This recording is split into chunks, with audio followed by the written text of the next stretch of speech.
We're live, you guys.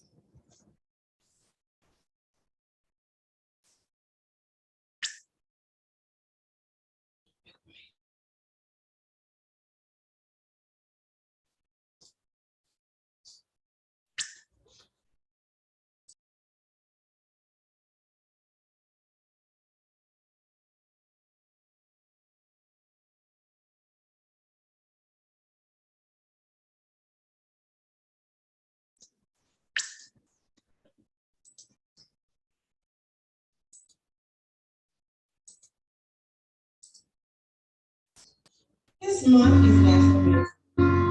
We're celebrating men. Now I salute to you, church boy.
Hello, hello, hello. This is For with Men.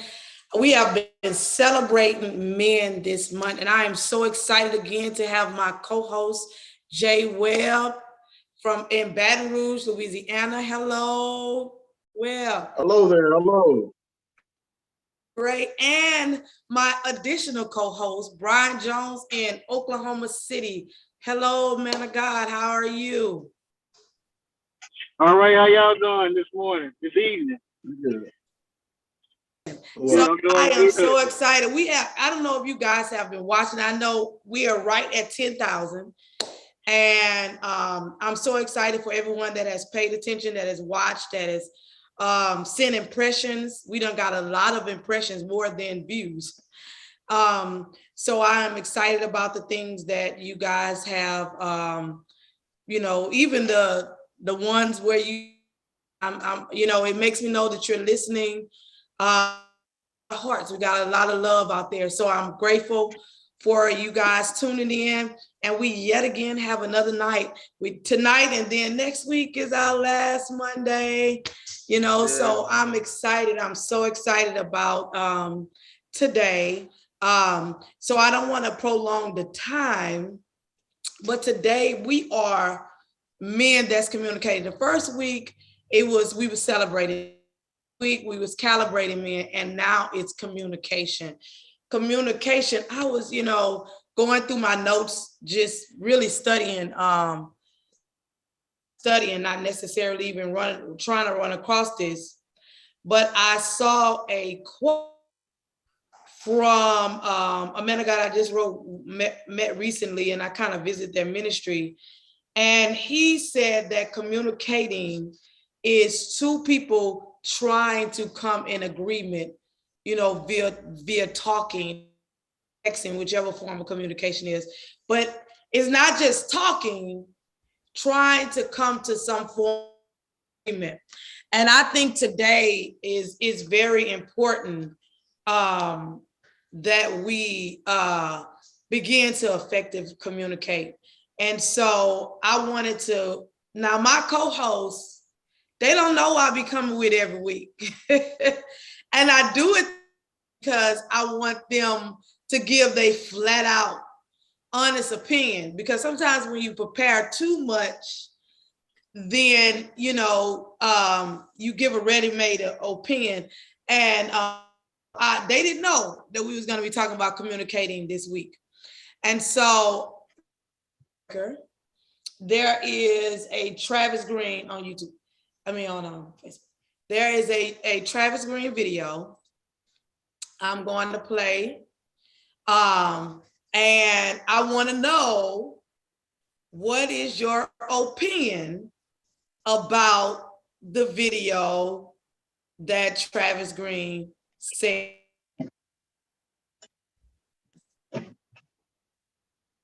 Because he was live at an event, and they asked him a question. And then I have actually two more videos. We're probably not going to get to those. You can go on my page. One is Steve Harvey. Oh my God, there's a comedian that's slipping me right now. But they were both talking about who was that person in their life that gave them the right communication, or they was the mentor of giving the right communication that changed a person's life. So what you say is important. You ready? Okay, so let's listen.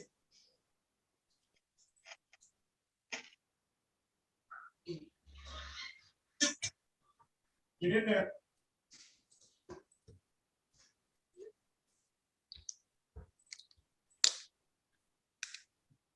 Come on now. The thing about not being like yoked equally, I would say this. You need to make sure that it's not just a good fit for your today. They're a good fit for your tomorrow. Because you evolve as a person. The person who you were in love with when you were 14. If you had listened to the 14-year-old you'd be in trouble right now. Because you done ran into that person at Walmart, you're like, oh my lamb. Man, thank you, Jesus. But it's the same where you are right now. And so you have to have the spiritual maturity to have a glimpse into your future enough to know, man, I don't think this person matches where I'm headed. Like, they enjoy poverty a little bit too much. Like they enjoy drama a little too much. And I'm not saying you gotta be paid, but you at least gotta be thinking. So for me, there was this years ago. She's been gone a while, guys. Years ago. Mm-hmm. You can look up on Facebook her name. I'm kidding. You don't know her name because you forgot her. I forgot her name. Holy Ghost amnesia. I don't use the. I think that's cool. Holy Ghost Anisha. Her name was Kiki. And Kiki, okay, That's a cute name. that's a cute name. Right. Cute name. Right. Kiki was great, man. She was beautiful. She was intelligent. There was one thing when we go to church, and I'm 20s, early 20s, right? College, dude. And we would go to church, and my wife, we went to this storefront church. Nick, all of us, Keisha, all of us went to this little church, and so we would go there, and I would play keyboard and sing and stuff. And the same guy I was then, I am now. I mean, I just love people. So I'm in the lobby, I'm gonna hug you, I'll walk around, I don't mean nothing by it. I just love people. I wanna make sure you're good, make sure I'm gonna give you a hug. Well, imagine me doing that at 21, like, hey man, God bless you, good to see you, I'm praying for you. And then this Kiki girl will be like having a straight breakdown over it. Like, I'm like, you good? Just can't believe you hugging so many people. I mean, do you have to hug them every week? And I'm like, man, so it wasn't her looks. It was her insecurities that disqualified her. Watch this, not from my present, but from my future. Because if she couldn't tolerate me greeting 20 people, she would have had a fit for 2,000 for 2,000, and would have been in the psych ward for 20,000. Yikes! So when my wife and I started dating, and I saw she wasn't affected by me being casual and being friendly with other people, I said, "Oh, she got enough confidence that I don't have to be in her face at 24 hours for her to know that I'm for her and that she's the only one on my mind." And that qualified her for our future. And so for my singles, I'll tell you a big red flag of knowing that you're not equally yoked is do they match where you're headed. That means you have to know where you're headed and take time for them. Good. So I know we're wrapping up, but there's something that's potential. It's still very relevant.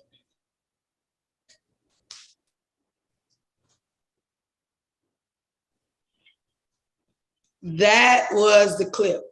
And there was a communication there that initiated his decision, right? She began to say things, and I know whether you're male or female out there today, it could go either way. This situation can go either way. You can be a female dealing with a guy, that's insecure, because that's basically what's going on with this female. But I'm gonna stop talking because it's the men turn. Brother Jay Webb, how you felt about that? What do you think about what he said? I think I'm with the girl. Man, I'm not really that type of person. Well, I think you got to know the person. You got to get to know the person, see what kind of person they is. I'm not a friendly person like that. I'm not hugging nearly anybody. If you ain't a family member, I really ain't gonna hug you like talking about it. I shake your hand. I shake hands a lot and everything like that. So, I really don't dig, if I got a girl that's just like that either, real over friendly, I really don't dig that either. So I'm with, I'm with the girl on that particular situation, I mean, Okay, let me ask you this question though. The mindset behind it was, he said, because that was Travis Green, and I don't know if you know who Travis Green is. He's an artist. He is the one that sung, I think, at Trump's inauguration. He sings in front of millions of people. So a part of his career, that's like Michael Jackson or anybody like that, a part of their career is to be sociable. You got to be sociable. So it doesn't matter what your career is. It doesn't matter if you are a singer like he is. He said that you got to know where you're going and to be equally yoked with the person. So you just said that particular girl and you would fit. Why? Why do you think y'all would fit? And I'm just talking about just that little piece, not really, because we don't know her. Because I say you got to know your partner. You got to know who that person is. Early on, when you having those initial communications, the first, second, third, fourth date, y'all supposed to be having conversations to see what kind of person you are.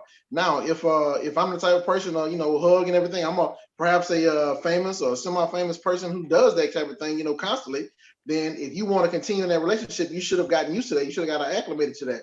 Whereas I'm not the type of person. I will cancel somebody. Back when I was dating, I would cancel somebody early on for the simple reason. So something like that. If she was hugging everybody, when they came into contact, that ain't for me, famous or not. That's not for me. I don't dig that. And so, it was great while it lasted. Take it easy. No hard feelings. So, I mean, I understand. You just some people ain't for you.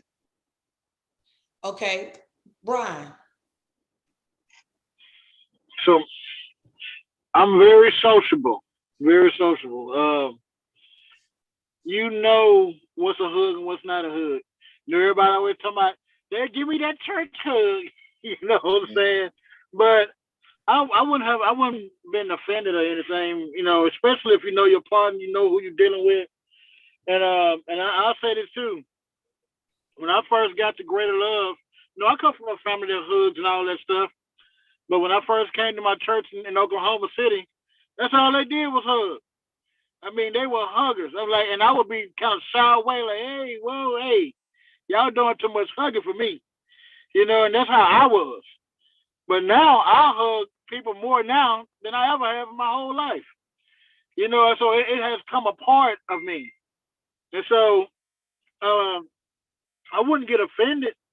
Let me ask you this though. If you being married, whether it's you or her, you okay? Do either one of y'all feel uncomfortable? And would it be to the point where y'all married now? But one of the things he said was you married for where they are. Like they meet somebody when this is 20, not for where you're going. Yeah. So either y'all can answer this question. This was my question. Are you where you wanted to be? When you were young, feel like you had dreams, aspirations, and goals, and you doing them, or once you figured out what you really want to do. So like me, I knew I wanted to be an accountant since I was 8 years old. I knew probably 15 or 16 that I wanted to be in ministry. And me, for example, to kind of give an understanding, do you, once you figured out whatever that age was, that it was, maybe you was 4, maybe you was 20, maybe you was 30, when you figured out what you wanted to do, hey, that's a good question too. What age you were, and are you doing it? Are you doing somewhat? We still growing, we're still young, and so some of the things we want to do, I can't say everything that I wrote down 3 years ago. I mean, I'm making a new list now because affirmations are true, So, but I want to know from you guys, he said a lot of marry or get in relationships, and this could be a homeboy. Y'all think about, I want to get out of the mind frame of a woman. Yeah. That's because we talking about communication. This could be a friend guy, a dude that you was hanging with when you was young. And I mean, this was your dude. Like, this was your friend. Like, I ain't talking about, is that person still your friend? When we talk about relationships, because a lot of times we get stuck in the man and the woman relationship, but I'm talking about, it could be family members, it could be sisters, brothers, best friends, people that what does that look like today? Like, what does that look like today? Oh, it's totally different. It's totally different, especially when I go home. I know where I used to hang out at, and I can't go back and hang out in the areas that I used to hang out. You know what I'm saying? It's totally different. And so me being who I am now as far as a minister, never thought I was going to be a minister. That was the farthest thought away from me. Brian, a minister? No. And so yeah, you do, like he said, you have to cut away ties, and certain places you can't go, certain things you can't do. And certain relationships you do have to let go. Because some people are still caught back when where you're not cut back there no more. You know, so they still doing the same old stuff when it's 10, 15 years later. I'm in another, you know, I'm doing other things now. And so you cannot, and our communication is different. You know, they still back there. I'm up here. And so they refuse to grow. You know what I'm saying? So you have to cut ties in certain, you know, areas. You do in your life, especially if you're trying to progress in life. You know, you have to, you just have to. It has to. You have to do it. You know, it has to be done. And where do I think I'm where I was gonna be at? No, I'm not gonna say I'm not where I think I should be. I just put it like that. It's a progress, and it's still a progress. And so, no, I don't believe I'm where I want to. I know I'm not where I want to be. And I'm gonna just say that. And just, you know, I don't. Okay. Well, And in my career, I'm pretty much on track to where I expected to be. I wanted to be in law enforcement. I actually wanted to be a New York detective. You know, New York undercover. I like that. All You right, know, all right. that's what I wanted to be.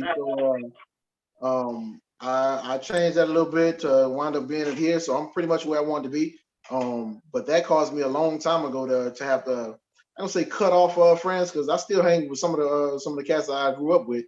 The ones that ain't in trouble, the ones that were never trouble. So I guess I had a pretty good selection early on, you know, when I was younger, to pick the cats that wasn't troublemakers. You know, some of them got into a little trouble, but for the most part, they really wasn't, you know, about that trouble. You know, so the same 4 or 5 guys I hung with, you know, when I was young, those cats are still the same guys, and I got new guys along the way. I'm a ardent believer that you are the middle of your 5 closest friends. You know, when I say that the middle, I mean financially wise, you're gonna be like right there in the middle. You're gonna be maturity wise, intelligence yeah. wise, you're gonna be right there in the middle of it. So you gotta. I aspire. I want cats that's got more bread than me. That's who I want to hang with. You know, because how you got that bread? I need to know. You know what you got going on. The things you like, the things you don't like, and you know the cats I grew up with. You know, kind of same type of thing. You know, hopefully those guys are the guys you know making the bread and everything like that. But that's a big part of you know who I am. So I am where I wanted to be for the most part. And as far as cutting people off, I really don't cut people off. You know, if you are somebody you know I've been knowing for a long time and everything like that, we can still chat. But you know, don't try me. You know, if you know I can't get down like that, and you try to put me in a position, I'm gonna check you immediately. You know, and let you know I don't rock like that. You know, so because I'm dealing with like you know finalities. If I get caught or in trouble or something like that, it's you know career changing, it's life changing. I got family to take care of, so nobody's Yeah, about to mess with anything I got going on. that's right. You know, Right. yeah. And basically those relationships change, right? Though Yeah, it's not the same. You know, no, those relationships just basically change.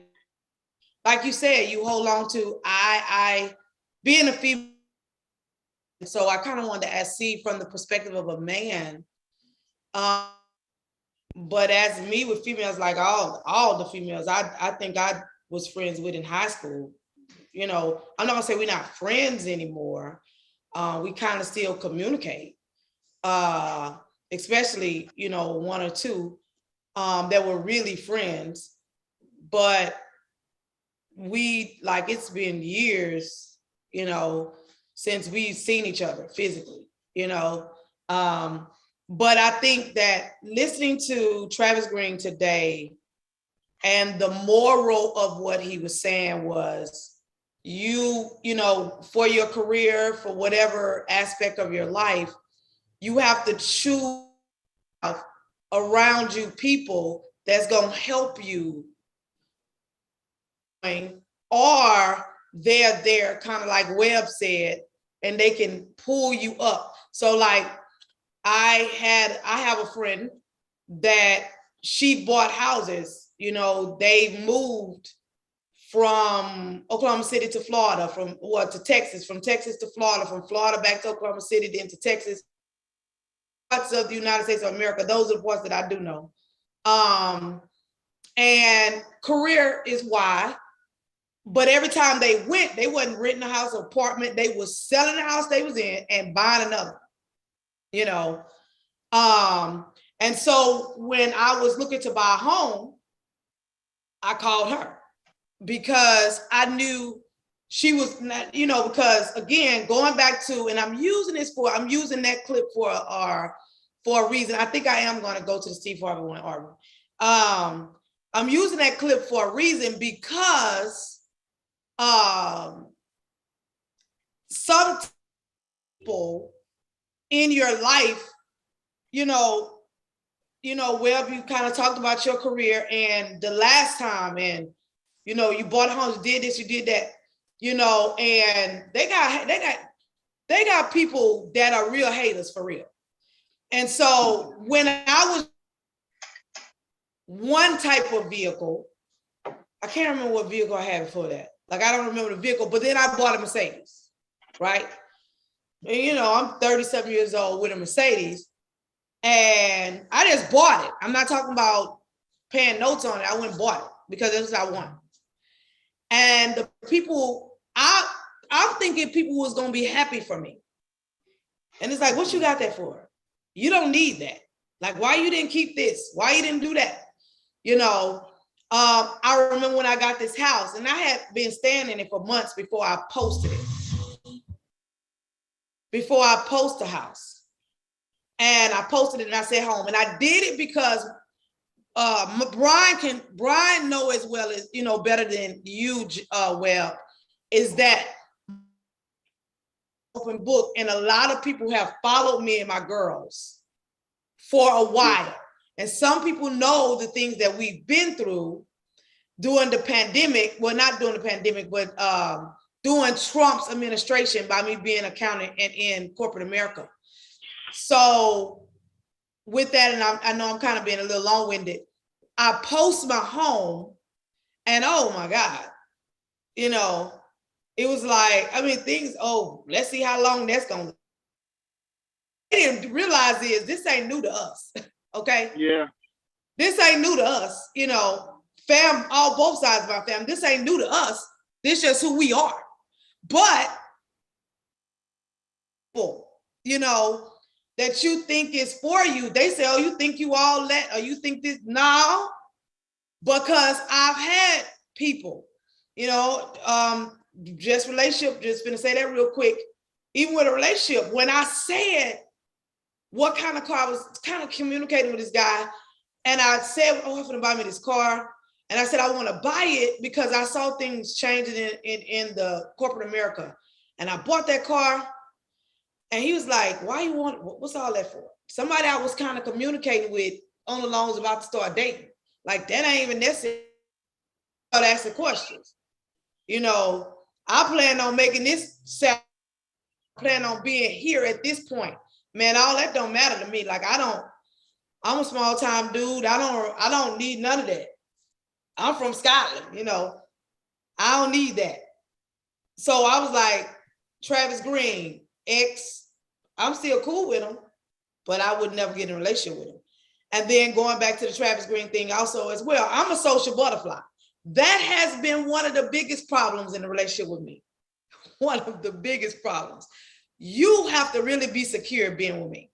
You do, because I'm a social butterfly. Have always been. And I got dudes who think that I like them when I really don't. But I'm just a social butterfly. And because I'm a social butterfly, mine's named Jonathan told me years ago, he said, girl, when you walk in a room, it's like you running for election. You touch and say something to everybody as you walk in through the door. And I've always been that way. Yeah. So, and I'm saying that to say, but I get the girl, we say insecure, but if that's not you, because again, I've been in a relationship and it was a hard 17-year relationship. It was a hard 17-year relationship because our personality is different. I'm gonna hit the dance floor. Me and Brian dance flow. I'm finna Zydeco or whatever we finna do right there. We finna Cupid Shuffle or whatever. Shuffle, And although he can dance, he ain't Yeah. like that. I'm finna get Yeah. on the spade table and talk noise, okay? Dominoes, listen. But if you like in the corner, then you will have a problem with me. And it's okay that a person is like they are, and it's okay that I'm like I am. What Travis Green was saying was that wasn't a person for me. My wife is, because when I minister to 20,000 or 50 million people and I have to socialize with these people, one, because they my bread and butter, come on, then my wife got to be secure that when these females come and ask me for my autograph, these dudes come ask me for my autograph, somebody come and hug me, you got to be really, really secure with yourself. Yeah. And to be in a relationship like that. Like you got or really secure with that relationship, like that person you with, that they not trying. Because I swear, I got the, but anyway, anybody, y'all can jump in right here. But I really did. I got the so-and-so like you, he like you too, and he like you too. And so when I get finished, I'm walking out this door with you. Yeah. You know, even something Webb said too, that struck me too. Is like, even though when I do go home, it's a certain amount of respect when I go home, because they know, okay, hey, Brian don't do that no more, you know. And so there is respect there as well. But, you know, but still certain things, you know, I can't be in the midst of, you know, but I'm still a social butterfly. I can't help it. That's just me. I mean, when I go home, people just flock to me. When I go anywhere around here, people just flock to me. I mean, it's just who I am. You know, I mean, that's just who I am. It's the problem is, and that's why that 17-year relationship, I was okay, or you know, with them like us not being together anymore, because that person really me. They couldn't be themselves. I'm saying, because I wasn't gonna change.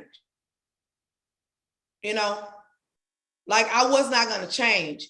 And using me for example, but whether you're a man or a woman that's out there listening, a lot of times, especially when you change for that person, and some of that change is good. If you on drugs, alcohol, you know, got bad credit, you know, different things like that, and they come into your life to help, some change is good.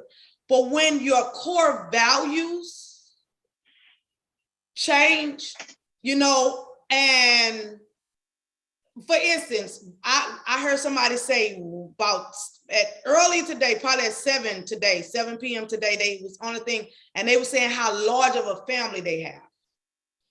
I got a huge family, you know, and we always, you know, my whole family is, you know, my sister is not a social butterfly. She's learning to be not a social butterfly. But I'm basically saying that he, you know, this person that moved on, married somebody else, got kids, you know, and I'm okay with it, because I was, you know, I remember them coming back to me and wanting to be back with me. And I was like, really think about what you're asking. Like, I'm not going to say no right now, but think about what you're asking. And then they was like, you know, I said, because my lifestyle, like when you met me, I'm like on 10 now, you know, Well, like for real. Let's try to keep you know, if you like y'all say social butterflies and everything like that. I've been a guy my whole life. I know how guys think. You know, I got homeboys. We talk real talk and everything like that.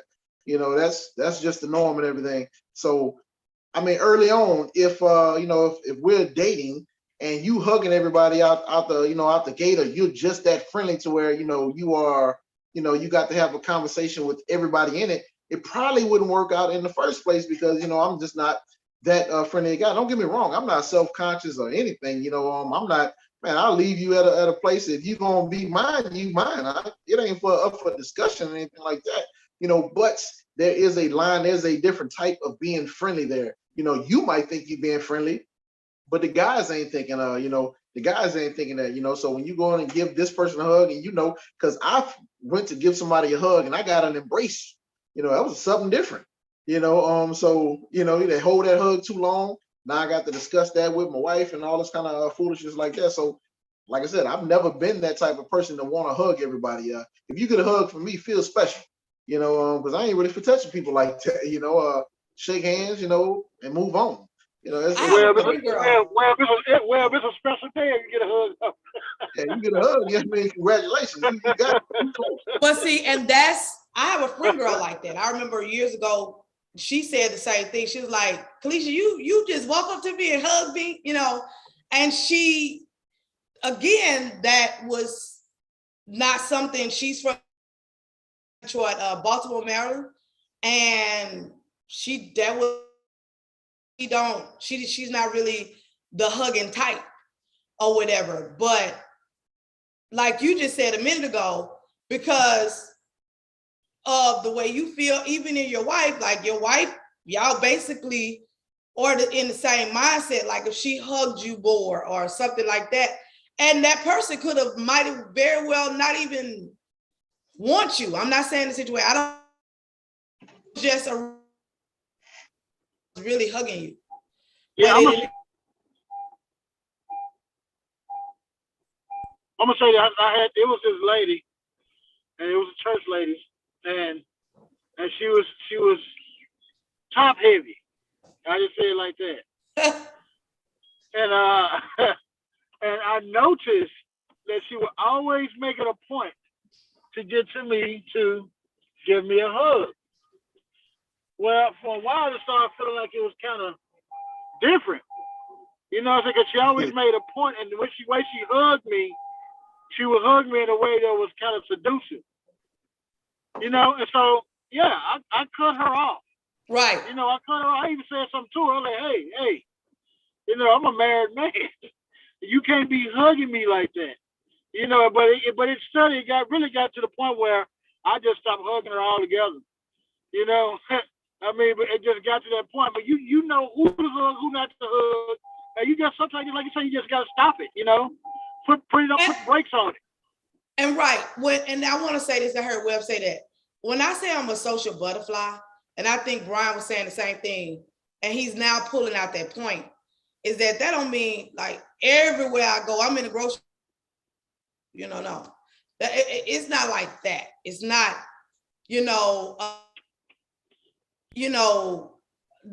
Bible say discerning, discerning.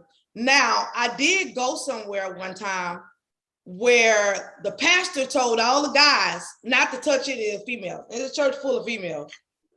I mean, full of females. But there's a lot of men in there as well. And the pastor, now I'm not the pastor, I don't know what was going on. So I can't say, but I wound up, they had a marble floor and they had no carpet right there. It had been raining. And I left, 3 to 5. And I walked in on that marble floor and I fell, boom. But why? Because the brothers that's at the door, they couldn't help you. Like normally when the brothers help you, or different things like that, they couldn't help you because it was said that you can't touch none of the females. And I'm just using that for example to say that's like, right? That's all the way left. Just like if I say I'm a social butterfly and I know that this dude, I'm a prophetess. Let's just keep 100. So I don't know if it's different, but it could be anybody. You know that this man is not right. And like I tell them, I got 5 girls. There's a way to hug. You watch out for this, you watch out for that, that kind of stuff like that. And watch how they coming at you. like that. Yeah. Because again, that a bad situation. And so I do, you know, girls, like it was one coach, although they was little, they was like 7 or 6 or 5, somewhere in there. And he wanted to sit him on his lap. Whoa. The only man lap that my daughter sit on is their daddy. Not even their granddaddy, not even their uncle. I'm gonna need you. It was almost fighting words for me. I'm just keeping running. Y'all pray for me. I'm still getting there. So I'm not saying that you be disrespectful or anything like that, but I know me that, like I said, long relationship, I'm sociable. Change about me, so I mean that means that I will have to change who I am for that person, and I'm not gonna do it, nor do I want them to do that either. So let's go on to the next question. I do want to ask this question before we go to the Steve Harvey one. What is the best form of communication, let's say with you, if you have children? How do you communicate with your kids the best? I'll give y'all a second to think about what I'm saying. And by saying that I have 6 kids, 1 son,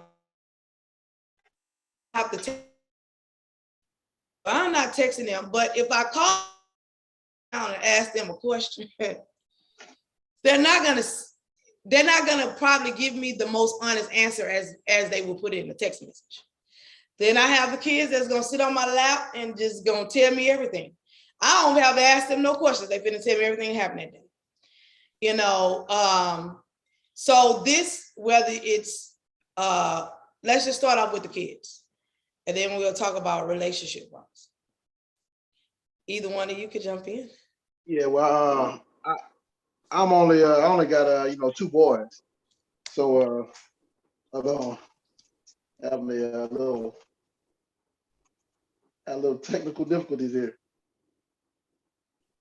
I only got 2 boys, man. So I've always found out the best approach with them is to be just totally honest. We just speak outright. We good. We don't really have I don't really have to vary it too much into too much conversation. Just tell them what I want, explain what it is. They know I'm honest. They know what we're talking about. So I mean, that's pretty much it. My sons are pretty smart and they're honest, and as long as I keep it real with them, they keep it real with me. Ryan? Yeah, I'm the same way, just like Webb. I can remember when I first met Kay, and how we was addressing my mom. It wasn't a point that we was like cussing or anything like that. But shoot, I'm as old as I am. I don't even have even when I was back then, I still never had a cussing relationship with my mom. I don't even, none of that type, But the thing is, the way we was conversing with my mom and dad, she was like, because I mean, I feel like you got to be you and be real. Don't hold nothing back. And I'm like that with my kids. Sit down, talk to me, let me know. And so, because I want them to be open, I'm gonna be open with my kids. And like Webb said, I feel like we are the best teachers. I mean, with the way society is going on now, I mean, you are the best thing going for your child. And even like with myself, a lot of jobs, a lot of stuff that I learned, especially like in the job world. A lot of times you learned it by watching or by watching and stuff. A lot of people ain't gonna communicate with you. Say like your parents or your mother. And with my children, oh yeah, we communicate. We talk. We sit down. Okay, let me ask y'all this. I want y'all to think. Do someone in your, it could be a mother or father, or it could be a friend that's around with your children, and I'm using the children for instance, right?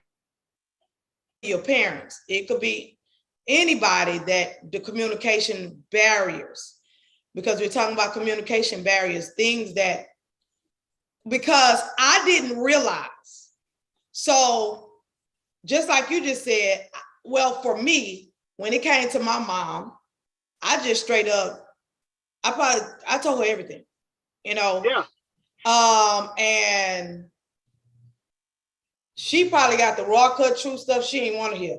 My son, oh my Lord, you know, oh, he would just tell me stuff, you know, and I had to look to make sure things, and when he thought he had this and all that, I had to like have these conversations with him, and I'm like, oh my God, you know, like, but I couldn't say oh my God with my face, but inside I was like, oh goodness, you know. So my son, and I'm using him for example, he would just say, if he got in trouble, you know, where you have that child where if they did something wrong, they're not gonna tell you. My son wasn't that. He wasn't that. He was like, my mama finna figure out a way to get me out of this situation, you know, like, and make us think through it, you know. So he was gonna tell me, you know, whereas that's not true with all kids. You have a child that's quiet, and I'm using children for example. That could be a man, that could be a woman. You know, they're not really they're not communicating how they really feel. Like if they, you know, something is going on, and then one day they just blow up. Now you think everything is okay, and then one day everything just like, and you like, what happened? You know, that's what I'm talking about, is the communicational barriers. Because I have two girls that I didn't realize I had a communicational barrier with until it was like, wait, what? Till we was in a situation and they was hurting so bad till it just came out. You know what I'm saying? So, and it's true, pressure bursts pipes. Well, I've found that it is necessary that especially like I said, I only got boys. I got a bunch of nieces, but you know, close interaction. I only got boys, and I found that if you remain calm and don't blow up at everything that they tell you. You know, when my son you know, tell me he had a fight at school. You know, I'm not gonna be like, man, I told you this. I don't do that there. You know, we have to calm down. So what happened? Why were you fighting? And I make it a point that he understands. Listen here. You may get in trouble, you may not get in trouble. It really depends on, you know, what you did. But I'm gonna blow up when you lied to me or something like that. Don't try to win it over. Sometimes you gotta fight. I'm not the type of person that's never a reason to fight. No, sometimes somebody need their head busted, and it is what it is. Was this one of those times? That's what we gotta discuss. You know, so we're gonna sit down, we're gonna talk, and you know, if they tell me something like, hey man, you understand, you gotta catch some licks today, right? You gotta get these 5 licks or whatever it is. You know, you understand. Look, you know, after we done, it's cool. I love you. We cool and everything like that. You know, but it is what it is. And so, as a man, I tell them, as a man, you have to accept your responsibilities. If you take an action, you know, there must be, you know, response. I always say, you know, raising a kid is like physics. You know, for every action, there's an equal and opposite reaction. You know, so when you go and do something, there's gonna be a response. It may be good, it may be bad, but something's gonna happen. So if you go to school, you go out there in the world, you make a decision, we're gonna have to see what the reaction is, what the response is. And let me ask you, how old is your sons? 12 and 7. That's a good, yeah. How old are your sons? 12 and 7. 12, oh, preteen. Yeah. Yeah. And so he comes back and tells me everything, even though we know he's gonna get in trouble. It's gonna be worse if I go out and find out something. I go and you know, I do a little research and I find out he lied to me. Now I'm hurt too. Like, you know, we better than that, man. You know, he knows how I'm gonna react. He already know beforehand. So I mean, the worst case scenario, you get a whooping, you get punished. and you move on. But if you lie to me, then what's gonna happen? So I mean, as long as I remain calm and handle this like like adults, I mean, we don't really have any problems communicating. And what I've discovered. Well, go ahead, Brian. I'm gonna let you answer.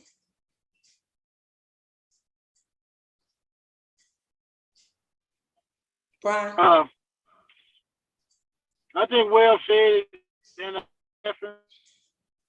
but those are one of the things I used to tell people: for every action, there's a reaction.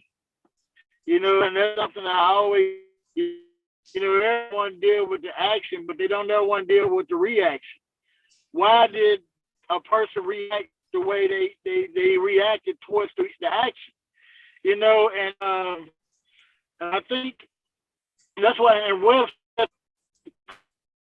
be cool and collective, and once you get it, needs to flow. But I just feel like, man, that communicate to kids, and you said about the blowing up. Mm-hmm. I know one of my daughters. I know she can, to a point where she can hold stuff, and I can tell when she's holding it because I can look at her, and I'll be like, "Hey, what's wrong?" She'll be like, and I knew something holding it. My littlest one, Michaela, she's 10. She talks, but Bree, she kind of holds it a little bit. And so after a while, you keep asking. After a while, you leave her alone. She'll come back and she'll start talking. But you have to go and press up a little. Hey, I know something's wrong. It's just like you. Eventually, she'll come back and it's like a flood. But eventually. Aubrey, I think you're kind of messing up. Well, yeah. Well, okay, so that's him.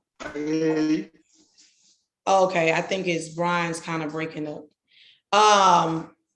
And what Brian was just saying a minute ago is, believe it or not, I don't know how old that daughter is, but the older they get, as much as we as parents want them. Okay, go ahead.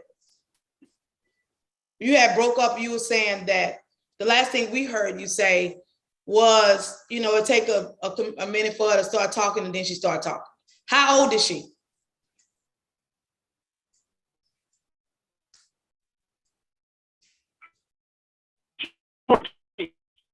She how old? So I think you have a real bad connection. 14. Oh, she 14. Okay. She's 14. And this was prior to me having children. It's something that I realized with teenagers, because I mentored even when I was young. When I was young, I always mentor people. I don't know why. Maybe it was the prophetic call in my life. I don't know. But I've always been like that. And then when I was like in my 20s, I was mentoring teenagers. And then when I was in my 30s, was teenagers and 20-year-olds. What I learned is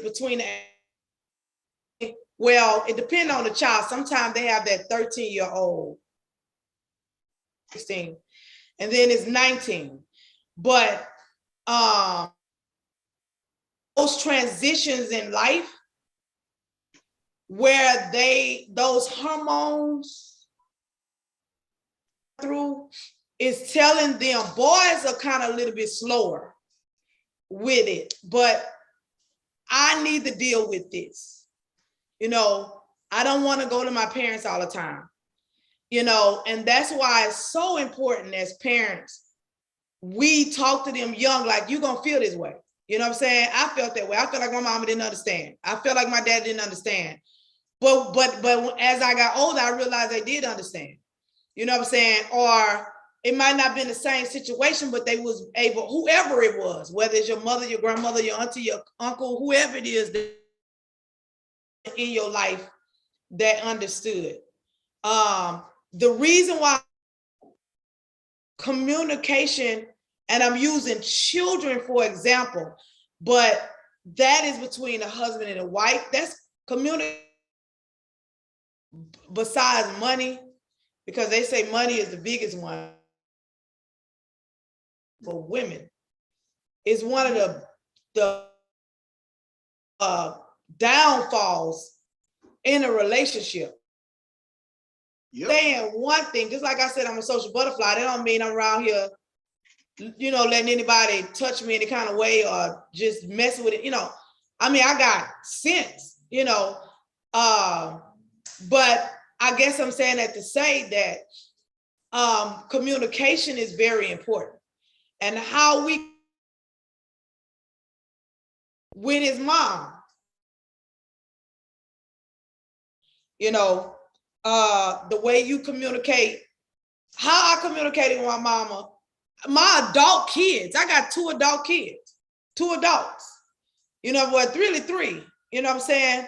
But 2 that's gone, you know, adults, they got children, you know, and my communication with them is different than I communicate with the kids that is at home. You know what I'm saying? And I'm still mama every day of the week. And I tell them that. So what you ain't finna do is jump up.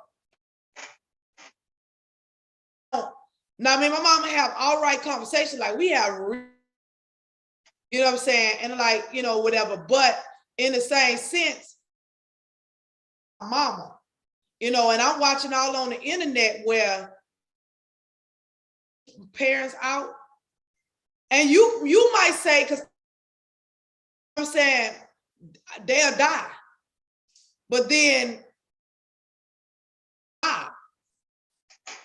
and right now, I don't care what you say. I know y'all men probably sitting there thinking, just like with Kirk Franklin and 30-year-old son, out then taped it and put it on social media and all this and all that and all that. Just went off on them. You know what I'm saying? I'm talking about 20 plus years. And one day my son made me so mad, it's gonna come from there. But I heard Bishop Jake say that. And I was like, he crazy. I'm not, you know, my son one day, I just, you know, went, and I was like, oh Lord, you know, and I had to really, really change and said, you know, me that mad. None of y'all, you know what I'm saying? So, but I guess I'm saying all that to say, effective communication is very important. And you need to watch whether it's a woman, because the way that men communicate today, just like Webb said, well, yeah, I basically knew what I wanted to do. Now, let me ask you, Brian, right now, do you, even Webb, because what we wanted to do and what we want to do now, like it adds to it, right? Where we at today, even though this might be a part of what we wanted to do, as we learn some stuff, can you give and I'm not asking you to do that right now, but I'm asking, could you give where you, okay, all of us should be in our 40s or near it, where you want to be when you're 50? Oh man. Like, is that a thought? Like, do you really know? Yeah. Oh yeah. Could you communicate that? Like if somebody asked you, where you want to be when you're 50, 10 years from now, 55, you know, could you actually communicate that? Could you really say that? Oh yeah. I can say where I want to be, but will it happen the way that I want it to happen? That's the question. But oh no, that's a good question. That is a real good question. That's a real good question. I asked them, well, somebody asked me, you know, what I got going on. Like, ooh, that's a loaded question. But then said, I asked them the same question. It was a guy, and he had like, he could spew it off. And so I think that's important. I think we really need to be able to communicate our children, them, Aubrey, our children being able to communicate how they feel. Well, you think you'll be able to communicate where you want to be when you're 55? Probably couldn't articulate well enough to express it. I would like to have me a couple apartment complexes. Financial wise, I like to have a couple apartment complexes under management. But it's really difficult to convey. I would like to have enough income that if I was to quit working, wouldn't be a big deal. I'd like to have at 55. At 55, actually, I like it at 50. I'm tired of working now. I like to take like a 2-year nap or something. I'm exhausted. I like to be able to do what I want to do when I feel like doing it. Like I want to take this month off. I like to be able to go and say, my son's having a game somewhere, in a different state. Yeah, I think I'm gonna go to that, something like that. By the time I'm 55, I'll be retired. I only got like 12 years left of working. I know that for certain. And I can't fathom me going and working another job after this, man. I don't even like going to work now. So I really can't see it. So hopefully, I'm in a financial place is the only thing I can think of. I'm already an adult. I'm already, I like to maybe write a couple more books, but as long as I'm healthy, my children are healthy, I really can't see anything, beyond now.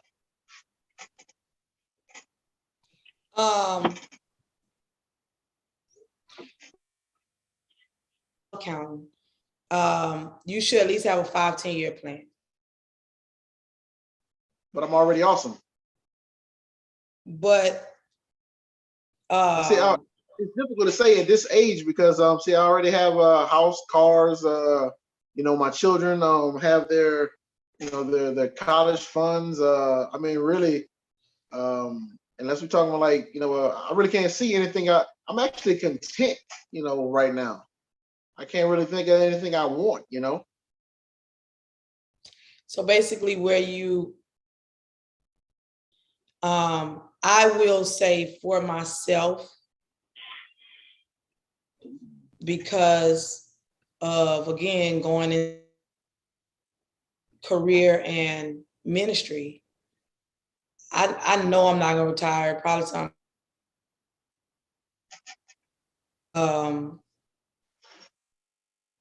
if I'm lucky, because I plan to live for a long time, at least 100 and something.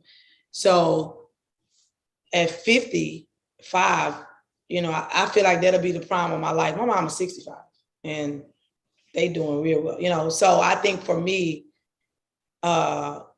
55, I want to be the rocket shooting, like certain stabilities be there. But my point is, we should be able to communicate. If you like, I'm retirement age, I'm just traveling here and there, whatever that is, in 5 to 10 years, is you need to be able to write that out, communicate that, so you'll know and start setting goals and plans toward that. Because especially the way this world is right now. Now, yes, I do want to say that I'm going to play this video and then we're going to close. From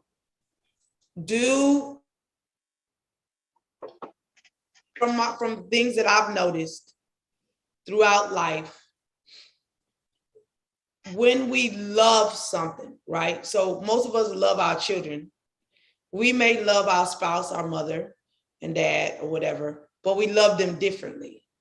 And so, but with our children, we kind of take a little care because we feel as though they should understand.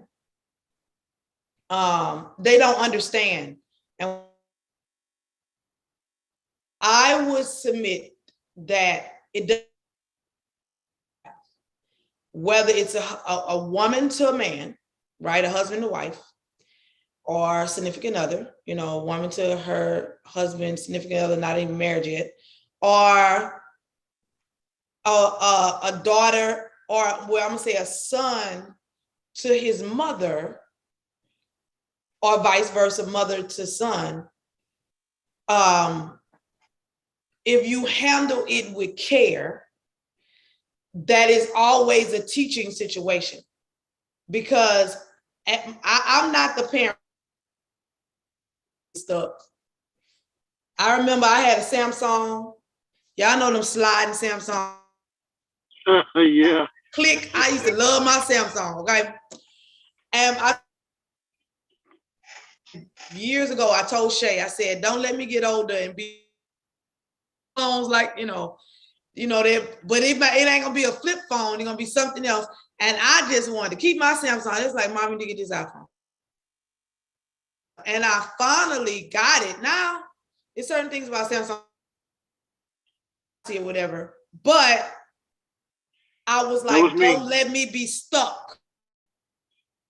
Daddy died at 86, 80 something, 84, something, 85, somewhere like this, years old. And he had an iPhone with pictures in it, and he knew how to do all that, Why? Because he didn't get stuck.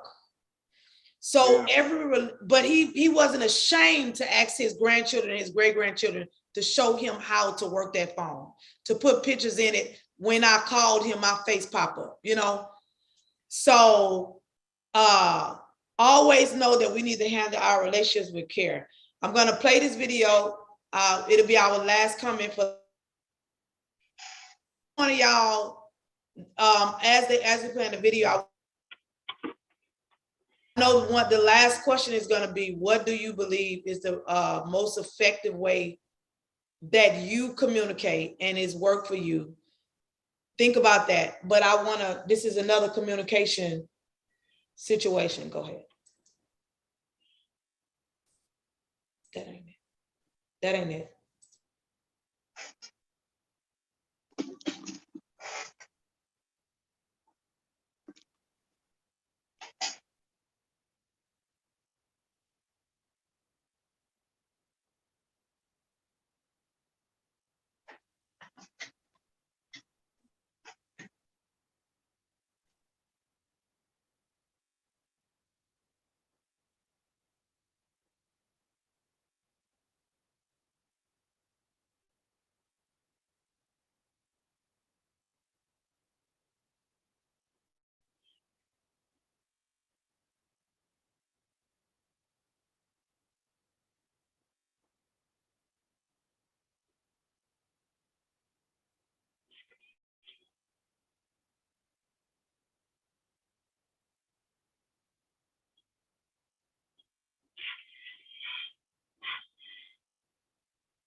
Yeah, I can hear them. Y'all can hear me, right? Yep. Yeah, we can hear you. Okay.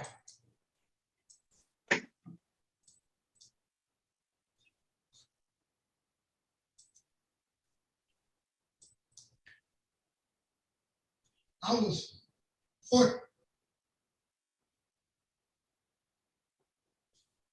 to school. Her assignment was write on a piece of paper what you want to be. So I wrote on my paper, I want to be on TV. Then I didn't know. Ain't nobody told me I couldn't. Had no adult came along and crushed me. I was 9. I'm a kid. I didn't know you couldn't be. you could be whatever you wanted to be. Ain't nobody never matched it. So she collects all the papers and she call your name, you stand up, and she tell everybody what you want to be. She said, little Bobby want to be a football player. Little Taylor wants to be a doctor. Look here, Sheila wants to be a nurse. Willie wants to be a doctor. And I'm like, Willie want to be a doctor? Who buying into this right here? Willie can't even read. You know, scriptures he gonna be writing, that's dumb. It's gonna be a lot of sick people.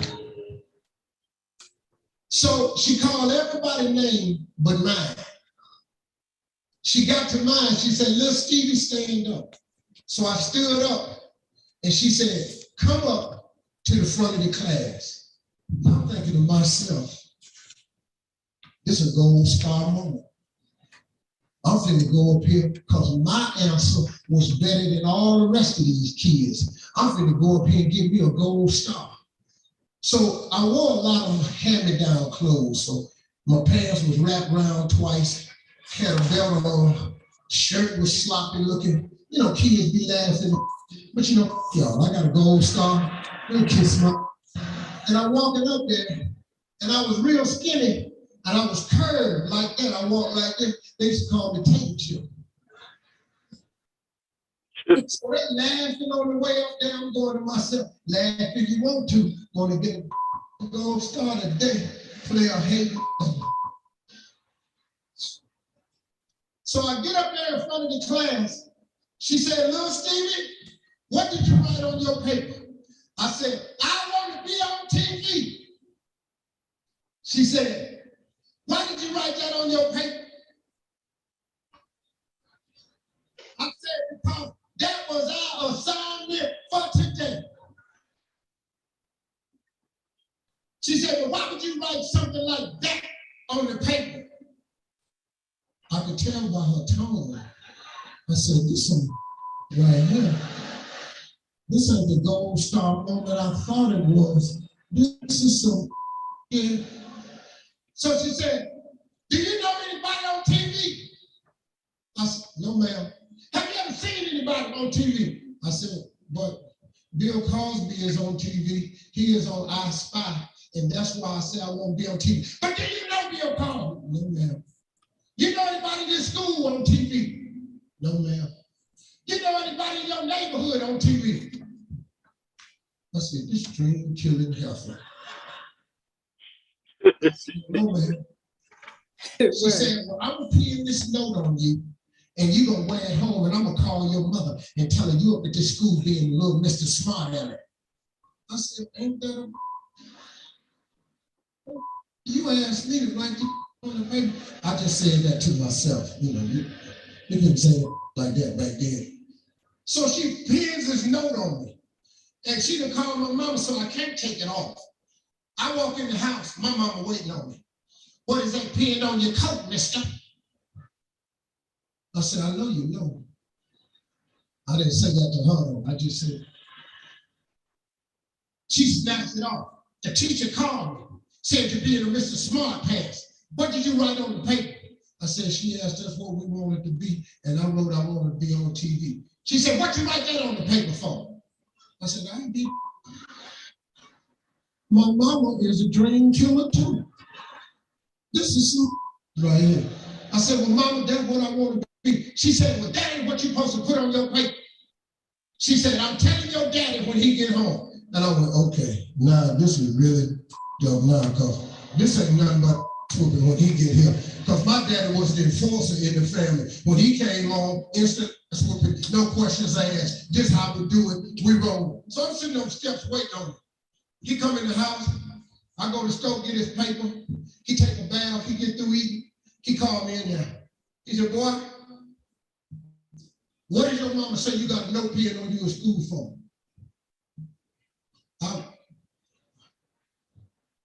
She said, tell him what you wrote on your paper. I said, I want to be on TV. He said, what you write that on paper for? I said, because that's what the teacher asked me. She said, Slick, just whoop him, because he ain't got no business writing that stuff on the paper. He said, what you put on the paper, boy? I said, I want to be on TV. He said, well, what's wrong with that?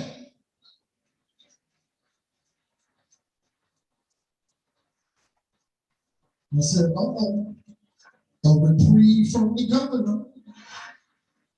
This could be a state of execution. So I stood there, I said, that's what I want. He said, boy, he said, Bill, this boy can be on TV if he want to. No, he can't slip.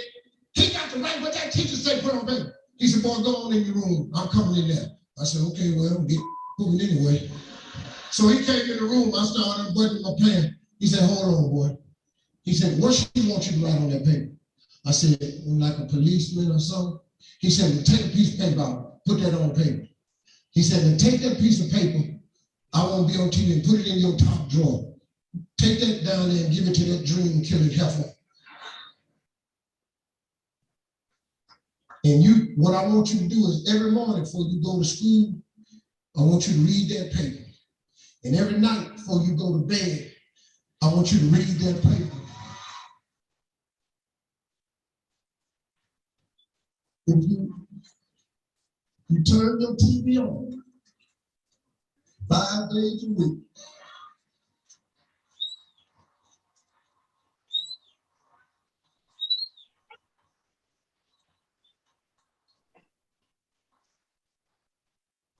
all because my father just believed in me. He just gave me that one little moment I needed. Happy Father's Day to all of the fathers out there. I want to say that, and I am so grateful that Steve Harvey, dad, believed in him when no one else did. And so with our final thoughts on tonight, first I will ask the men, who was that person that believed in you? And you are where you are today because they believed in you. And secondly, what is the best effective communication that you have given or was given to you that shaped your life? I think my father, I say my father, even more so than, and I hate to say this, and I'll be real honest with you. At first, for a while, we had a rocky relationship for a little bit. But when I moved out here, I mean, it wasn't just like all this bad, but it was less communication. I put it like that, less communication. But my dad, man, he's one that if I talk to him, man, he always give me cool advice. It's always something, even when I'm down, he knows, man. Oh no, somehow he can always find a way to pick me up. And it's amazing how he does it. And so for him, just modeling how he walk, how he talk, how he carry himself, he's that guy, and I think, one of the ways, I think it's what you asked, you said how he modeled, just how he walked, how he talked, I think, one of the biggest things that you can show anybody is your character or how you carry yourself. I take my character very important. I always want to do things the right way. That's just who I am. If I make a mistake, hey, I'll try to correct it. But my character is very important to me. And so, like a lot of times, I don't have to tell nobody I'm a minister because they see it. I don't have to say it; they see it for themselves. And so, I think character, just character, and my father. Well, what is the effective way of communication that was communicated to you or you communicate? And who was that person that inspired you to be where you are today? I'm that person in my life. I was the only person who decided, what I was gonna be and who could stop me or who can inspire me, what have you. I didn't have any one particular person, that hey, you can be whatever you want to be, because I got some demotivating people in my family, so this is a big to them. So it's me. And then on top of that, I think the best, the most effective way of communicating is just like Brian said, being an example. I can tell my kids, stuff all day, but if they don't see me doing it, if they don't see me behaving in a certain way, I tell them a man has to have certain moral, characteristics, and I'm not displaying those characteristics. It's in one ear and out the other. Do as I say and not as I do. It doesn't work. It doesn't work at all. It never has, because I just wait for my people to get out the way so I can do what I want anyway. But when I show myself, this is how a man behaves, that's how they're gonna behave. They're gonna do that, and they're gonna feel like this is a line where where a man's supposed to be. If they respect me, they're gonna try to be that way. So I think that example is the best way to communicate, especially with young men. Yeah. Always remember that you're communicating, whether you're trying to communicate or not. I'm speaking to the people that are listening and those that will listen. You are always communicating, whether there are verbal communication and nonverbal communication. Texting, it doesn't matter. Snapchat, if it's a picture, you're always communicating. And what that communication is and how it's relayed, just as these men are example to the people that's in their life, there are other people that's around that your family is listening to and your family is looking at. So always remember that there's always communication. It's whether it's music, people don't believe this, but it's the truth. Whether it's music, whether it's television, whether it's websites, social media, there's so much communication and information that is out there. So always remember that you're communicating at all times, and there is someone out there that is being inspired, or whether it's inspired in the right direction or the wrong direction in what we're doing. So, this generation, the next generation, they need that person that is going to inspire them. I will close by saying my Auntie Diane. My Auntie Diane, I have many, many people that have spoken to my life, but my Auntie Diane was the person. Now, I already had my degree in accounting when I met her. And my mom, different people said certain things, but sometimes other people have other agendas that they want you to be a part of. Yeah. Or they want you to do. Even as a mother, I try very hard not to put my agendas on my children, even though I don't have people, I'll say all kind of stuff about me, the way that I raise my kids, which is a lie, because they don't know. But I always look at the best in them, and I try to pull out that best in them. That's right. I'm not the liar to tell my child they can sing when they can't. I'm gonna say, baby, if you want to, okay, but that's not your strong suit.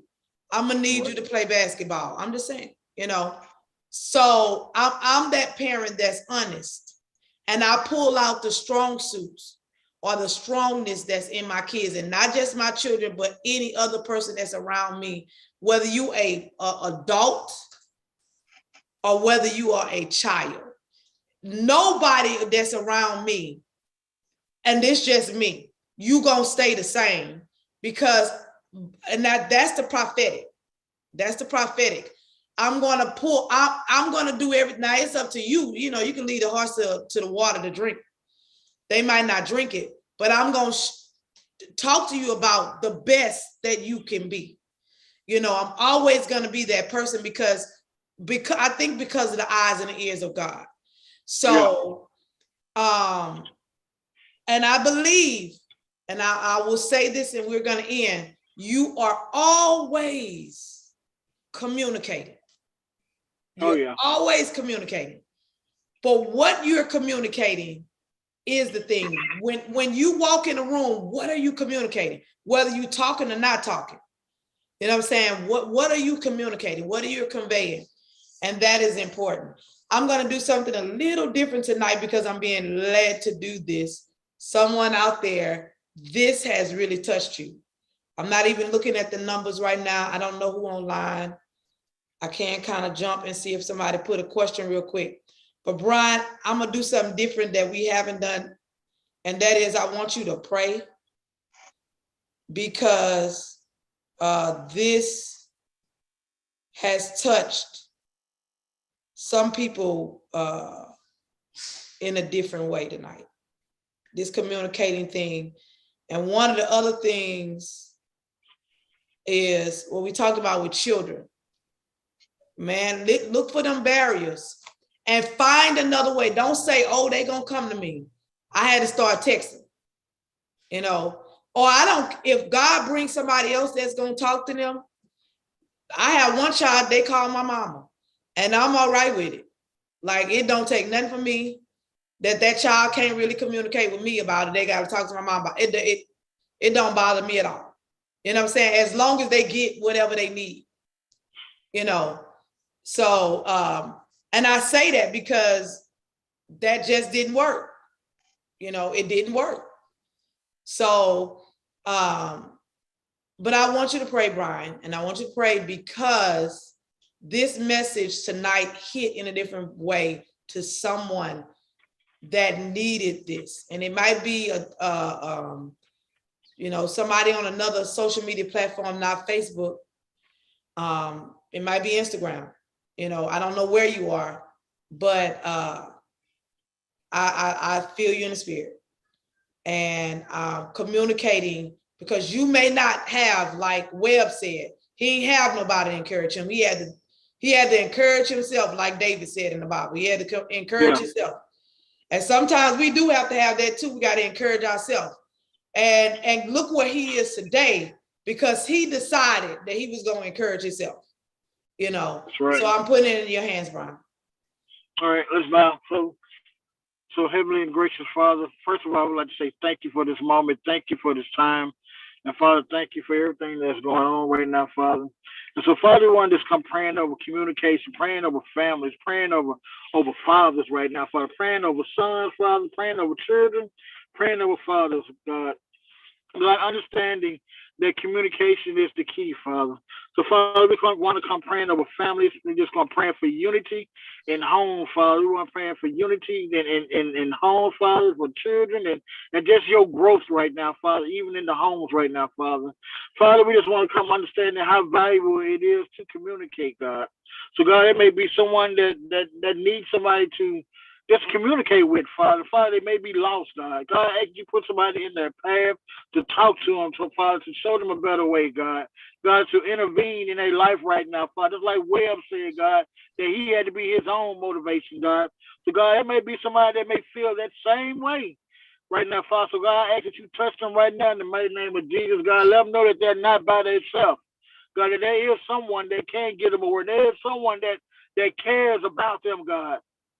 And God, for the man that may be struggling with knowing how to communicate with their child, I just know how to communicate even with their spouse or even with their family members, God. God, I ask that you touch that man right now, Father. And just God, we in the mindset of just restoring homes right now, Father, restoring relationships even with the father, even with their children, even with the father and the son, God, right now. God, I'm asking you to restore relationships, God, restore unity, God, restore communications right now in the name of Jesus, Father. Father, that you have your way in homes right now, Father. Father, for there's a dire need for you right now, God. So, God, we come casting all our cares upon you, understand that you are the one that is the provider, Father. You are the one that's the healer. You are the one that can solve all of our problems, God, if we give them unto you, God.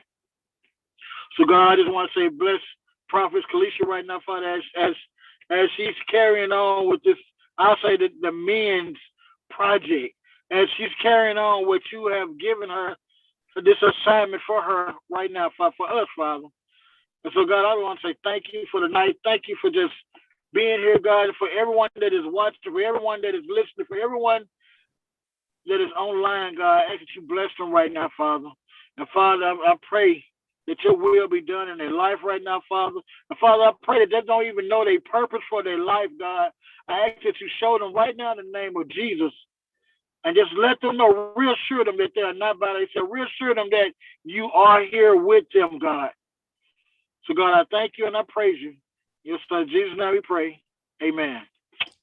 Thank you so much for tuning in tonight. I will, like, if you inbox me, I will direct you, with someone if you need direction. Like I said, I'm an accountant, been in business for a long time. I don't know if it's business or whatever is going on in your life. You can contact me if it's that mail, maybe Minister Brian or Webb or someone can kind of tell you, give you some direction or see what you're saying to help you to get there. Please inbox me. We are here. Thank you so much, Brian and Webb.